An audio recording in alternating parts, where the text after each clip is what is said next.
मेरे प्यारे बच्चों, कक्षा 9 की आज बच्चों को मैंने रस तो आगे पढ़ा चुका हूँ, लेकिन छंद और अलंकार आज व्याकरण के अंतर्गत आप लोगों को पढ़ाऊँगा। तो छंद पहले जान ले, छंद किसे कहते हैं। यहाँ लिख दिए हैं, वर्ण मात्रा पद यति आदि के नियमारूप प्रयोग से युक्त रचना छंद कहलाती है।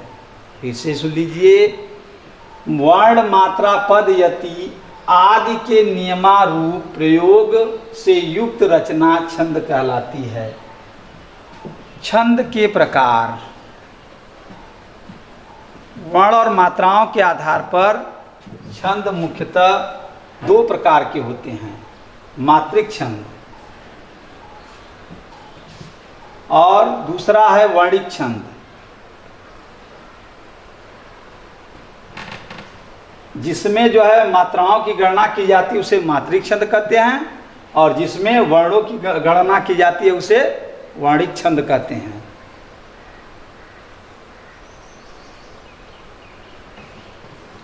उसे वर्णिक छंद कहते हैं, थोड़ा वर्णिक छंद कहते हैं।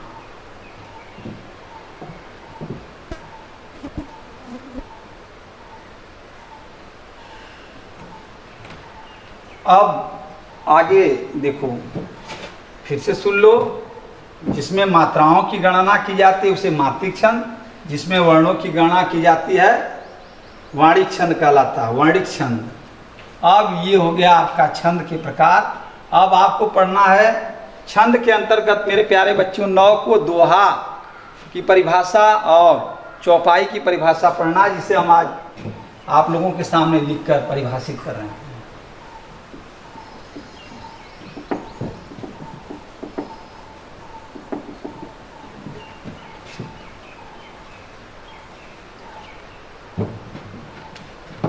जैसे आपका हो गया दोहा की परिभाषा,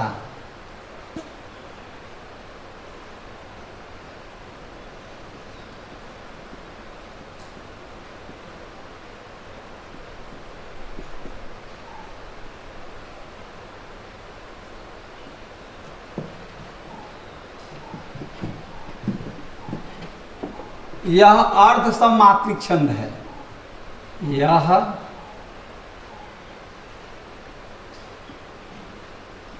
अर्ध सममात्रिक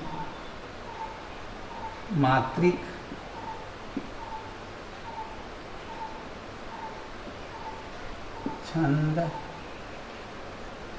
है। इसमें 4 चरण होते हैं।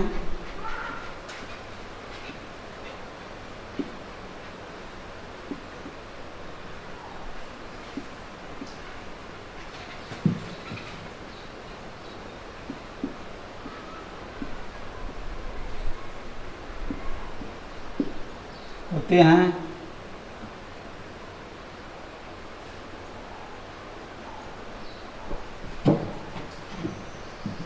इसके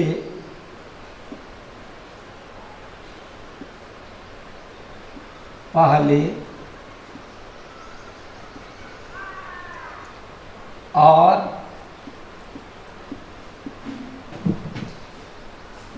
तीसरे चरण में तीसरे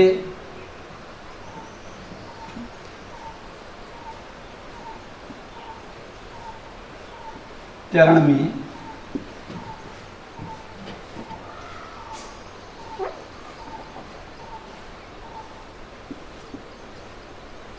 तेरह तेरह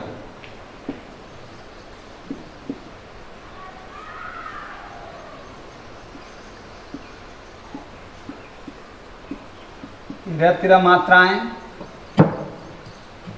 तथा दूसरे और चौथे चरण में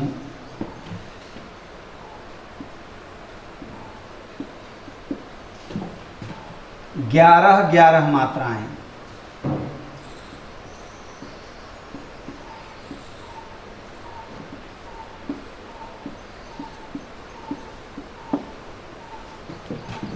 होती हैं।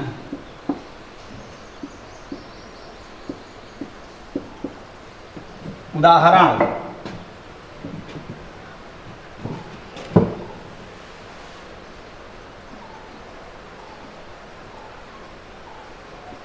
उदाहरण, बतरस लालच लाल की।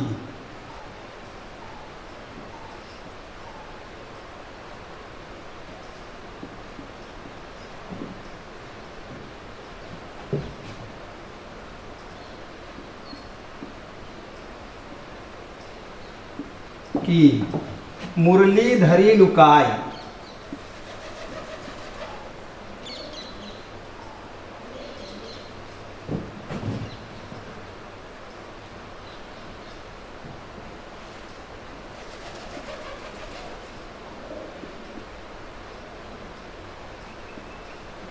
लुकाई।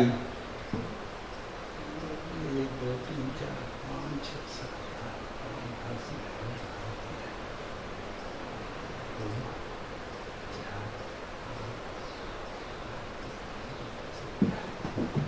मेरे प्यारे बच्चों, देखो इसको स्पष्ट करने के लिए आप जान लीजिए कि है 13 11 की नहीं। पहले चरण में देखिए, बतरस 1 ब 2 त र 3 4, गुरु लघु लघु गुरु लघु गुरु। अब इसे मिलाइए प्यारे बच्चों, 1 2 3 4 5 6 7 3 10, 1 2 3 4 1 2 3 4 2 6 2 8 2 10 बराबर है बेटा 13 हो गया। देखो बच्चों, ये 13 हो गया ये। और उसके बाद मुरली धरी लुकाई, देखिए इसमें 1 यानी लघु, इसमें भी लघु, इसमें गुरु, ये लघु गुरु लघु गुरु लघु। अब 1 2 2 4 3 7 3 10 1 11। आपको स्पष्ट हो गया। इसे जो आपका ये होता है इसे गुरु कहते हैं, और ये जो होता है इसे लघु कहते हैं प्यारे बच्चों।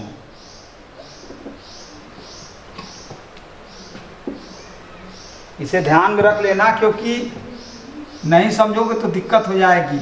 इसे लघु लघु कहते हैं। ये गुरु होता है जिसको 2 कहा जाता है, ये आपका गुरु है, और ये लघु। यही देखिए हो गया आपका 4 2 6 2 8 2 10 3 13, ये आपका हो गया। पहले देखो यहाँ कहा गया है कि पहले और तीसरे चरण में कितना 13 13, तो 13 हो गया, और दूसरे में दूसरा चरण ये आपका है 11 हो गया। इससे स्पष्ट हो गया कि ये दोहा है। स्पष्टीकरण आप लोग कर लिए। स्पष्टीकरण में करना है तो स्पष्टीकरण हो गया, इसमें जो है ऐसे ऐसे है। अब आइए, ये तो हो गया दोहा की परिभाषा मेरे प्यारे बच्चों, इसे उतार लेना। अब आगे देखिए, इसके बाद ये नहीं, अब दोहा के बाद चौपाई।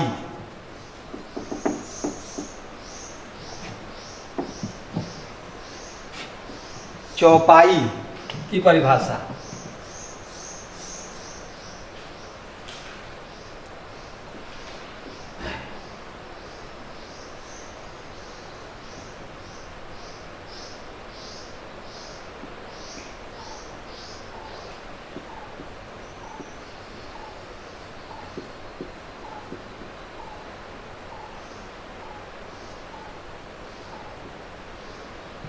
यह सममात्रिक छंद है। इसमें 4 चरण होते हैं और प्रत्येक चरण में 16-16 मात्राएं होती हैं।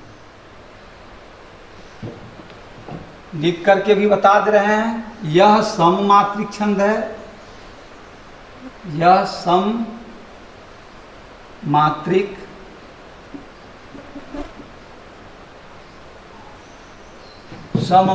छंद है। यह सममात्रिक छंद है। इसमें 4 चरण होते हैं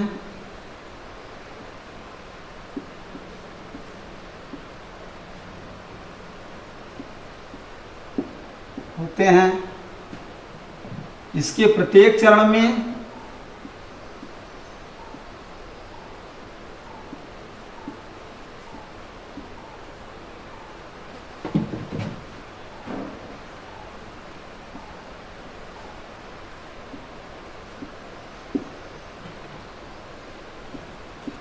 सोलह 16 मात्राएं।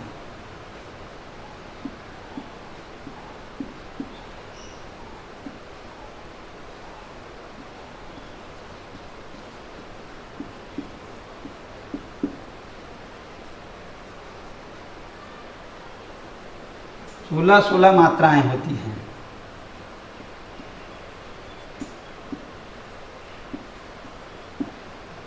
इसके अंत में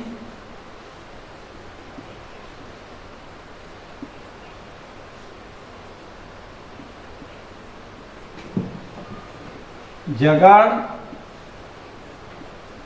अगड़ का प्रयोग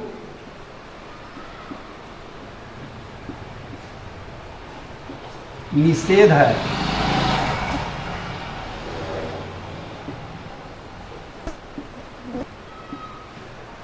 यानी अंत में जो है या दो गुरु या लघु होना निश्चित है, दोनों एक साथ होना निषेध है।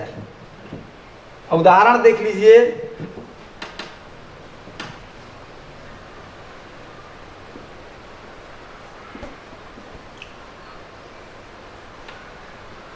उदाहरण के अंतर्गत जैसे मंगल भवन मंगलहारी,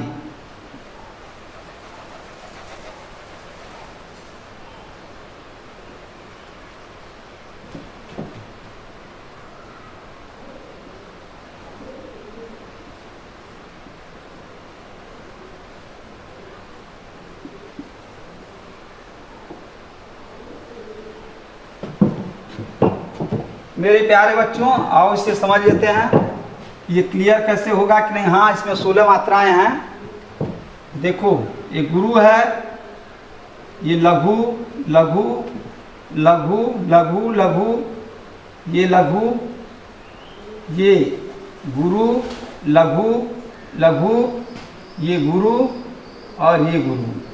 अब जोड़ दीजिए मेरे प्यारे बच्चों, 2 2 4 6 8 10 12 2 14 2 16।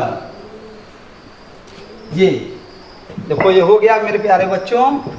इसको जो है 2 4 6 8 10 12 14 16 हो गया। ये देखो अंत में जो है 2 गुरु ही आए हैं। और लघु, एक उदाहरण आप लोग या लघु वाला समझ लीजिए, एक उदाहरण और, जय हनुमान ज्ञान गुण सागर।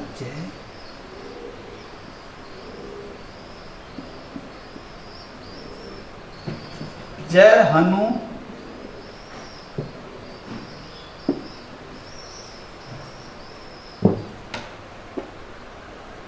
जय हनुमान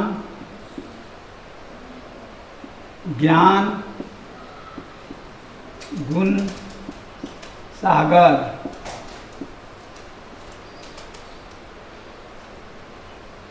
मेरे प्यारे बच्चों देखो, इसमें लघु लघु लघु लघु गुरु लघु गुरु लघु, लघु लघु गुरु लघु लघु, 2 2 4 2 6 1 7 2 9 10 11 12 4 16। मेरे प्यारे बच्चों देखो, इसमें 2 गुरु हैं, लेकिन अंत में 2 क्या यहाँ 2 आपके लघु हैं। इससे स्पष्ट है कि ये क्या है, आपका चौपाई है।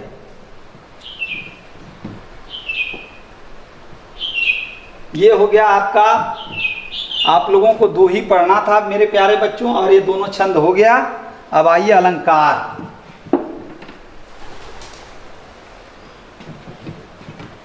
अब आइए अलंकार के बारे में बता दें।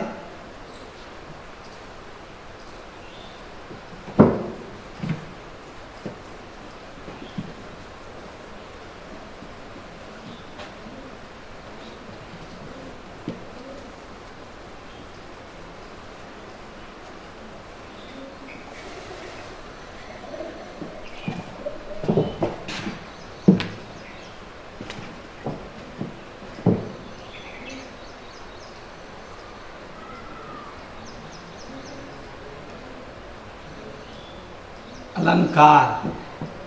अलंकार दो शब्दों से मिलकर बना है मेरे प्यारे बच्चों। अलंग धनकार।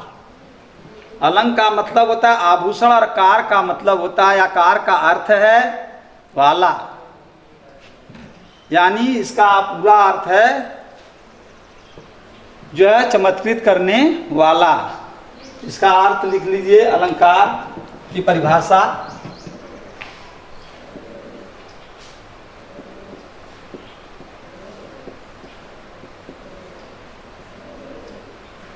मेरे प्यारे बच्चों, जिस प्रकार एक स्त्री जो है अलंकार से जब सुसज्जित होती है तो उसमें चार चांद लग जाते हैं, उसी प्रकार से काव्य में भी जो है अलंकार जो है क्या करता है, उसकी शोभा को बढ़ा देता है। जैसे काव्य की शोभा बढ़ाने वाले तत्वों को क्या कहते हैं, अलंकार कहते हैं। काव्य की शोभा बढ़ाने, काव्य की शोभा बढ़ाने वाले तत्वों या धर्मों को अलंकार कहते हैं।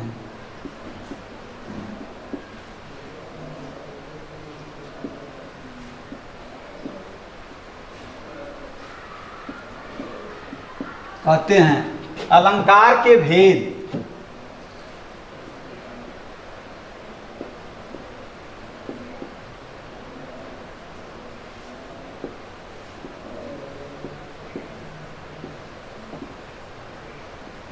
अलंकार के मुख्यतः दो भेद होते हैं मेरे प्यारे बच्चों।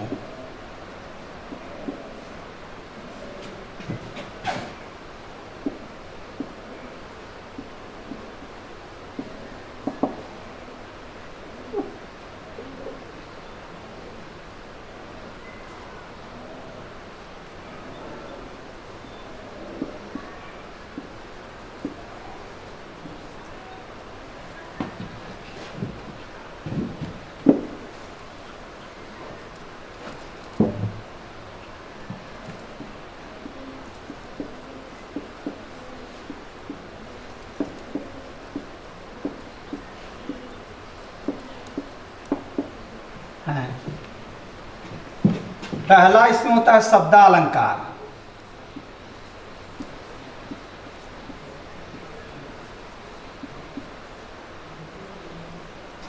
जब काव्य को शब्दों के द्वारा चमत्कृत किया जाता है तो उसे शब्दालंकार कहते हैं। फिर से सुन लो मेरे प्यारे बच्चों, जब काव्य को शब्दों के द्वारा चमत्कृत किया जाता है तो उसे शब्दालंकार कहते हैं।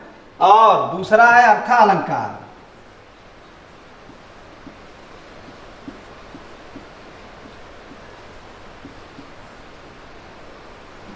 जब काव्य को अर्थों के द्वारा चमत्कृत किया जाता है तो उसे अर्थालंकार कहते हैं।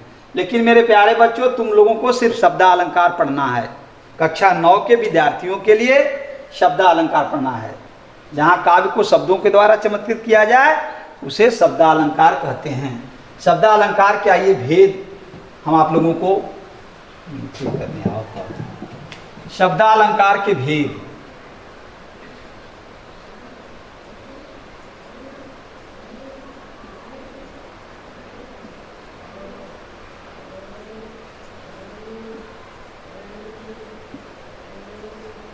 शब्दालंकार के भेद या शब्दालंकार के प्रकार वही भेद। इससे शब्दालंकार के मुख्यतः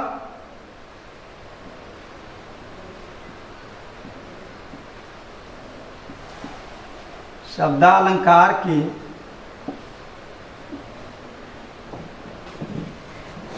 मुख्यतः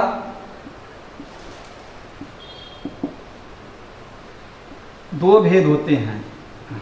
दो नहीं भेद, सारी बेटा। अलंकार के मुख्यतः 3 भेद होते हैं।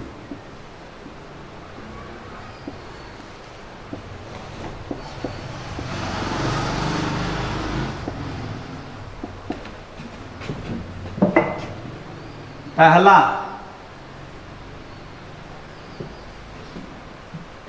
अनुप्रास अलंकार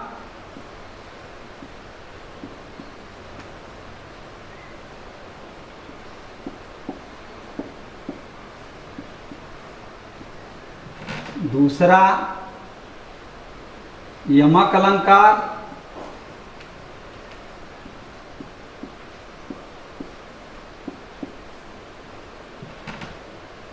तीसरा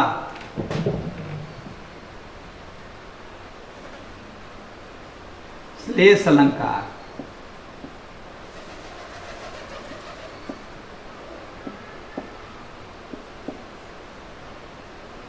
ये तीनों पढ़ना है प्यारे बच्चों।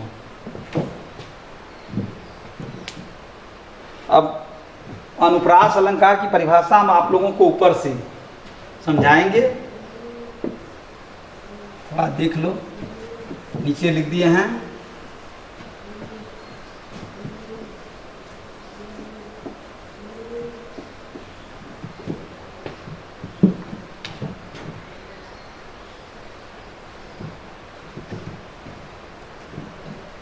अनुप्रास अलंकार की परिभाषा।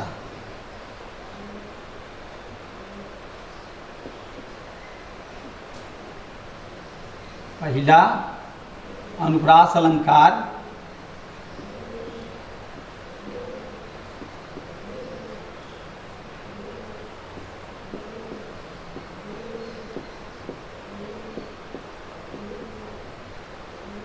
परिभाषा।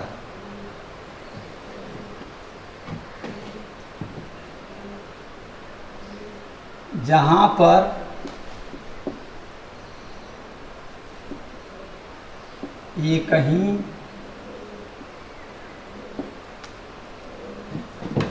अक्षर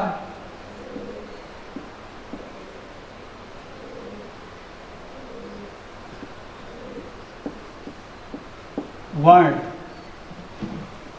बार बार आता है,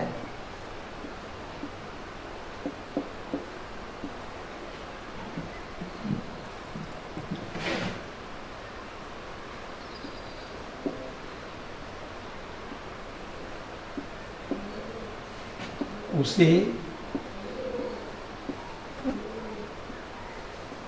अनुप्रास अलंकार कहते हैं।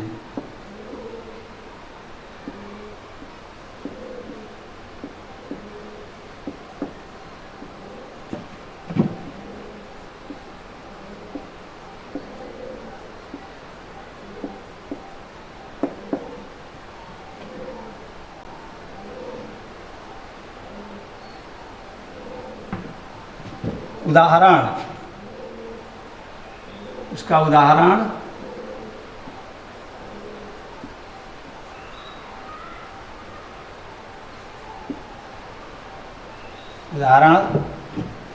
रघुपति राघव राजा राम।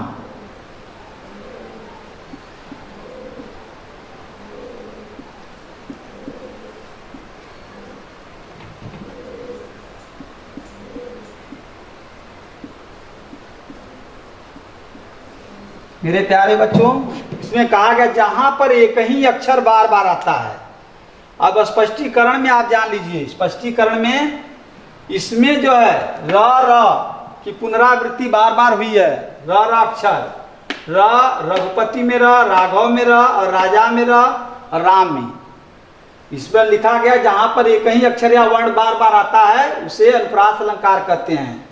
तो आपका ये हो गया स्पष्टीकरण कि जहां पर स्पष्टीकरण लिखा जाएगा कि इसमें जो है र की पुनरावृत्ति बार बार हुई है। यहाँ स्पष्टीकरण में लिख देंगे आप, स्पष्टीकरण करण के अंतर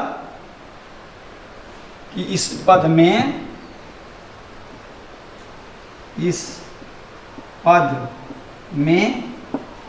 र की पुनरावृत्ति, र की पुनरावृत्ति बार बार हुई है।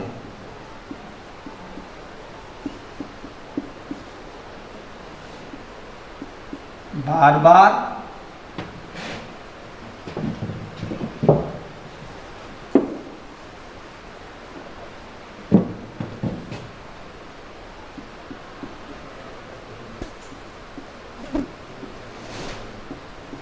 इसलिए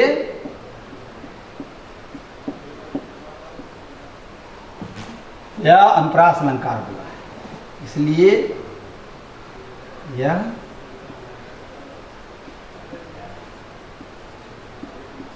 अनुप्रास अलंकार हुआ।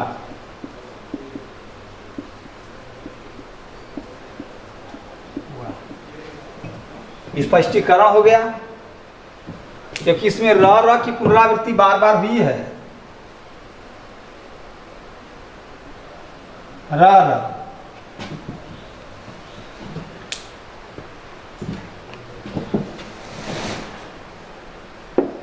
ये हो गया आपका अनुप्रास अलंकार मेरे प्यारे बच्चों।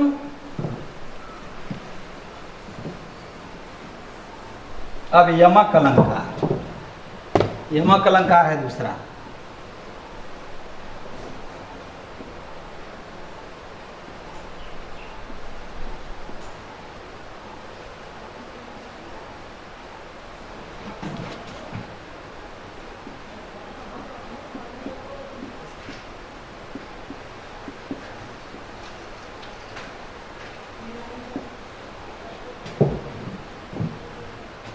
यमक अलंकार की परिभाषा, इसमें जहां पर एक ही शब्द, जहां पर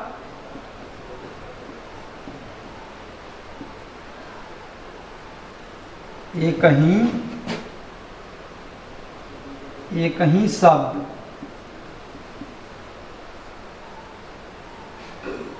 बार बार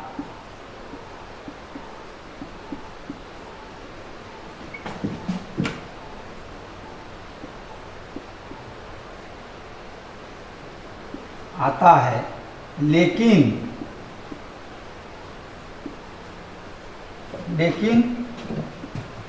उसके अर्थ अलग अलग होते हैं।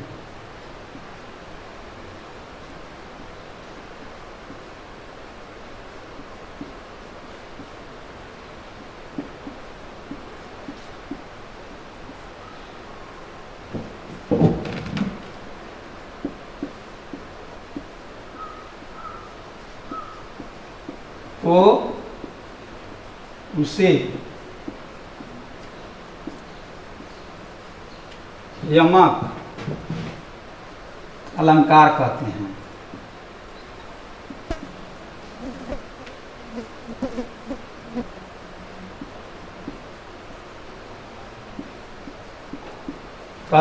उदाहरण,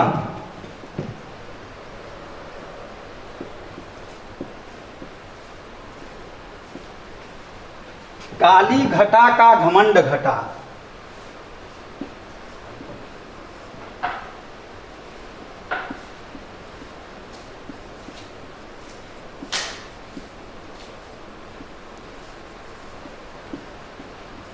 घमंड घटा, मेरे प्यारे बच्चों, इसमें घटा घटा दो बार आया है। एक घटा यहां है, एक घटा यहां। पहले घटा का अर्थ होता है बादल,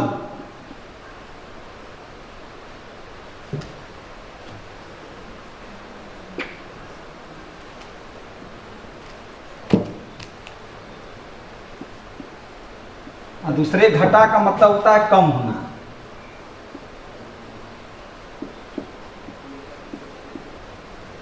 इससे स्पष्ट हो गया कि जो है जहां पर एक ही शब्द बार बार आया, लेकिन यहां देखिए बार बार आया है, दोनों का अर्थ अलग अलग है, क्योंकि उस दिया है कि लेकिन उसके अर्थ अलग अलग हो, तो वहां या तो उसे जो है यमक अलंकार कहते हैं।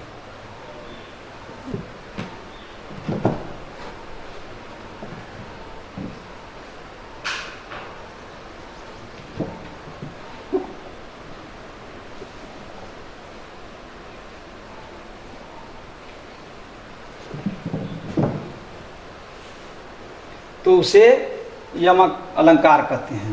ये हो गया आपका स्पष्टीकरण में भी हो गया। इसमें दिया गया शब्द यहाँ हो गया। पहले घटा का स्पष्टीकरण में लिख देंगे, पहले घटा का अर्थ बादल हो गया, दूसरे का कम होना। इससे साफ हो गया यह यमक अलंकार का उदाहरण है। अब मेरे प्यारे बच्चों, ऊपर का अब एक और आ गया श्लेष अलंकार।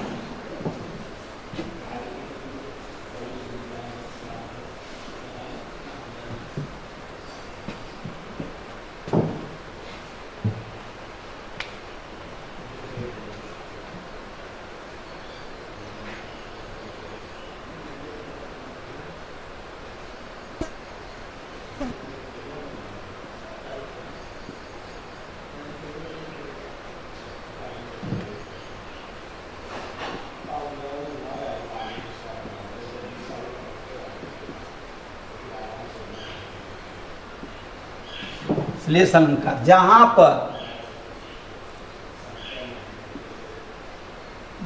पर एक शब्द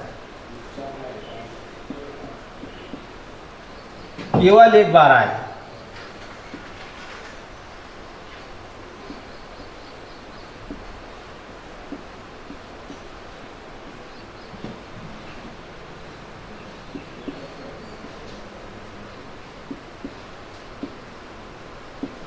लेकिन उसकी अर्थ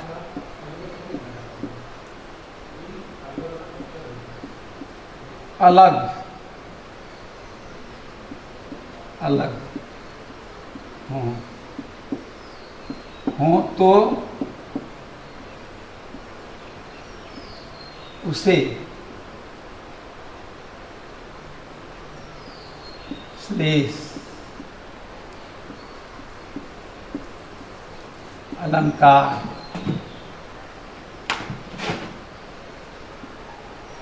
कहते हैं। उदाहरण,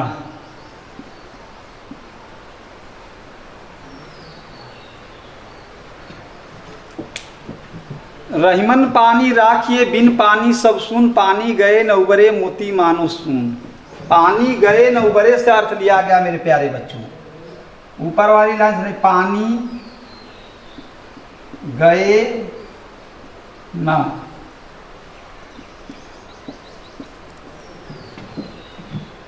मोती मानुष चून, ये तीनों से अर्थ लिया गया था। तो पानी के यहां पर बेटा दिया एक शब्द केवल एक बार आए लेकिन उसके अर्थ अलग अलग हों तो उसे यमक अलंकार कहते हैं, या वहां अलग जो है, अरे जो है उसे श्लेष अलंकार कहते हैं, सॉरी उसे श्लेष अलंकार कहते हैं। जो है उदाहरण, पानी गए न उबरे मोती मानो चून। पानी के यहाँ तीन अर्थ हैं। देखो बेटा, पानी मोती, अगर मोती में से पानी को निकाल दिया जाए तो इसका चमक समाप्त हो जाएगी। अगर भरी समाज में मनुष्य का अगर पानी उतार दिया जाए तो उसका सम्मान यानी इज्जत, सम्मान कम हो जाएगा, सम्मान से है या इज्जत से। और चूने में से अगर पानी निकाल दिया जाए तो पत्थर हो जाता है।